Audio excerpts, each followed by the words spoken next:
Lux Radio, il est 12h15. Bienvenue si vous nous rejoignez à l'instant. On est ensemble jusqu'à 13h et c'est le moment de retrouver votre nouveau rendez-vous hebdomadaire, les rendez-vous de l'immobilier. D'ailleurs, pour ce premier numéro, il est question des caractéristiques du régime foncier au Maroc et nous avons le plaisir d'avoir à nos côtés Mohamed Lazim, directeur général de Guy 4. Bonjour Mohamed. Bonjour. Mohamed Lazim, qui est donc directeur général de Guy 4, mais aussi expert judiciaire assermenté auprès de la Cour d'appel de Casablanca et membre de l'organisation internationale RICS basée à Londres. Donc nous allons parler des caractéristiques du régime foncier au Maroc. Justement, une question un petit peu générale d'abord. Quelles sont justement les caractéristiques de ce fameux régime foncier dans notre pays? D'accord. Alors, le régime foncier au Maroc, il a deux caractéristiques. La première, c'est la dualité du régime juridique. À partir de 1913, après le protectorat, un dualisme du régime foncier, il a été introduit au Maroc. Il s'agit en l'occurrence de la propriété non immatriculée et la propriété immatriculée, qui représente une nouvelle forme de publicité. En fait, en 2013, le protectorat il a introduit cette nouvelle forme de publicité, et ce pour la sécurité juridique totale des propriétés immobilières. Au Maroc, cette forme de publicité, qui est l'immatriculation foncière, est différente de celle de la France. Alors justement, pourquoi il y a une différence entre le système de publicité du Maroc et celui de la France, qui a été donc, comme vous le dites, instauré par le protectorat? Exactement. Alors tout simplement parce que le système de publicité en France n'est pas sécurisé. Et c'est pour cette raison le protectorat il a ramené un autre système différent de celui de la France, qui est le système australien de Torrance. C'est un système des livres fonciers. Alors ce système il a été introduit par le protectorat dans plusieurs colonies, notamment le Maroc, la Tunisie, l'Algérie, la Syrie, le Liban et également d'autres pays, ils ont adopté ce même système de publicité, notamment l'Espagne, la Suisse, l'Autriche, l'Allemagne, le Canada. Alors, tous ces pays-là, ils ont adopté ce système de publicité, mais avec certaines différences. Par exemple, au Maroc, c'est une administration publique, c'est la conservation foncière qui gère l'immatriculation foncière suivant une procédure administrative. Par contre, en Espagne, c'est le tribunal qui gère l'immatriculation foncière. Ça veut dire que c'est suivant une procédure judiciaire. Alors c'est notre rendez-vous hebdomadaire de l'immobilier. Nous sommes en compagnie de Mohamed Lazim, directeur général de Guy 4. Je rappelle à nos auditeurs qu'ils peuvent réagir en direct ou poser leurs questions via l'application Lux Radio, désormais disponible sur iOS et Android. Vos commentaires et questions seront relayés en direct à l'antenne. Il y a différents types de statuts, de propriétés. Qu'est-ce que le melk concrètement parlant? Exactement. Alors, le melk, c'est une appellation qu'on trouve dans les textes de droit, la doctrine et même dans le jargon quotidien. C'est une forme de propriété privée non immatriculée qui se base sur un fondement. Alors ce fondement, c'est la possession utile, qui est une situation de fait et non pas de droit. C'est-à-dire que par la possession utile, qui est une situation matérielle, on peut passer au statut melk. Alors le melk, il relève de la propriété d'une seule personne, soit d'une seule personne, soit de plusieurs personnes. Et dans le cas de propriété indivise, ça veut dire chaque propriétaire, il dispose d'une quote-part de la propriété en indivision, c'est-à-dire non délimitée sur le terrain, sinon le terrain sera morcelé. Comment est-ce qu'on peut prouver une possession? Exact. Alors, c'est exact. La possession, c'est le fondement du melk. S'il n'y a pas une possession, on n'a pas le statut melk. Alors, la possession, il faut deux conditions. La première, c'est une condition matérielle. C'est d'après l'article 239 du Code de droit réel. Donc, la première condition, il faut que le possesseur a mis la main sur le terrain. Ça, c'est la première condition. Et la deuxième condition, c'est une condition psychologique, c'est que le possesseur doit se comporter comme s'il est propriétaire. Ça, ce sont les deux conditions pour prouver une possession, pour passer au melk. C'est-à-dire, est-ce que vous pouvez nous expliquer un petit peu plus ces conditions psychologiques, comme vous dites? Psychologique, ça veut dire que le possesseur doit se comporter comme il est propriétaire. Ça veut dire qu'il exploite. C'est-à-dire occuper l'espace, l'exploiter. Exactement. Et les témoins, ils doivent témoigner comme quoi cette personne-là, il exploite le terrain. Alors justement, concrètement, comment on peut prouver une possession utile pour pouvoir passer au statut melk? Exactement, très bonne question. Alors, les conditions de la possession utile, c'est d'après l'article 240 du Code de droit réel. Donc, il y a 5 conditions. La première condition, c'est que le possesseur doit mettre la main mise sur le terrain. La deuxième condition, c'est que le possesseur doit se comporter comme étant propriétaire, comme je viens de dire. La troisième condition, c'est qu'il doit exercer les actes de possesseur comme le propriétaire, c'est-à-dire sa possession doit être publique.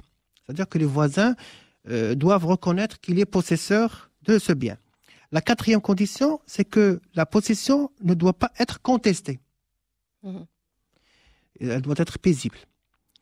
La cinquième et la dernière condition, et celle qui est un peu difficile pour certains cas, c'est que la possession doit être durable.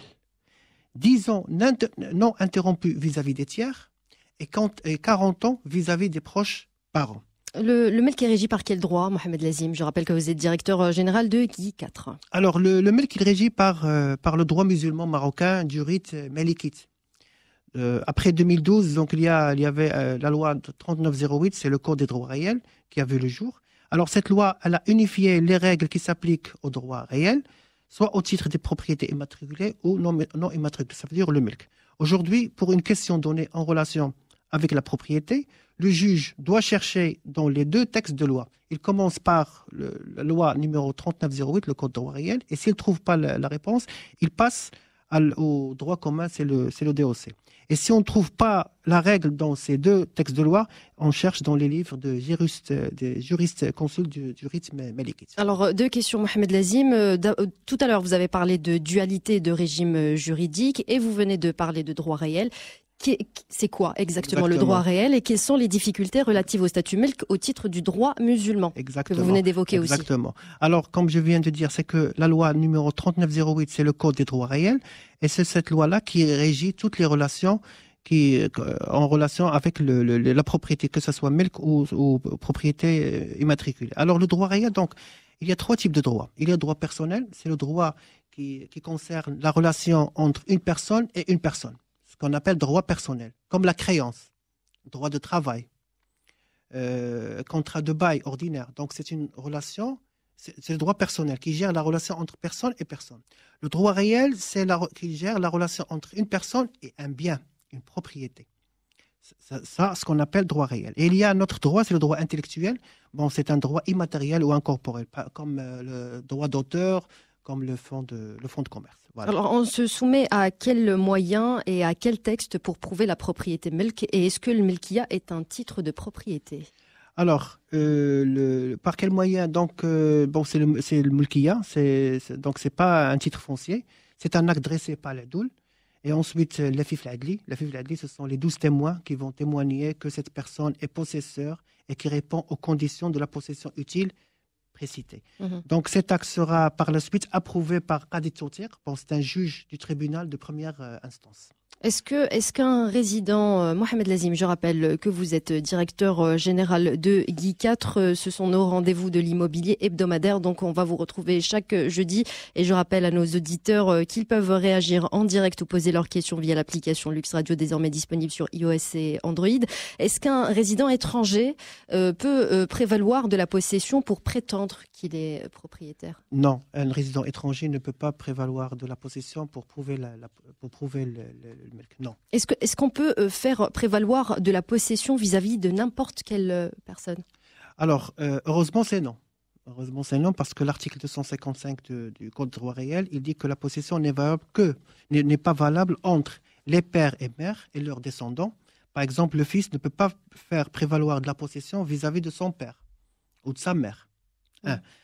La possession ne peut pas être valable entre les époux durant la relation de mariage, entre les associés, entre le tuteur légal et les personnes sous la tutelle, entre le mandataire et le mandant, entre l'administrateur de biens immobiliers et le propriétaire de ces biens. Donc, entre ces personnes-là, on ne peut pas faire prévaloir la possession. Côté transfert, maître, transfert d'un milk, comment ça se passe? Alors, en tant que propriétaire d'un bien au titre d'un milkiya, on peut transférer ce bien soit en vendant ce bien, soit légué à travers un testament, soit les héritiers peuvent hériter de ce bien-là à travers un acte d'hérédité.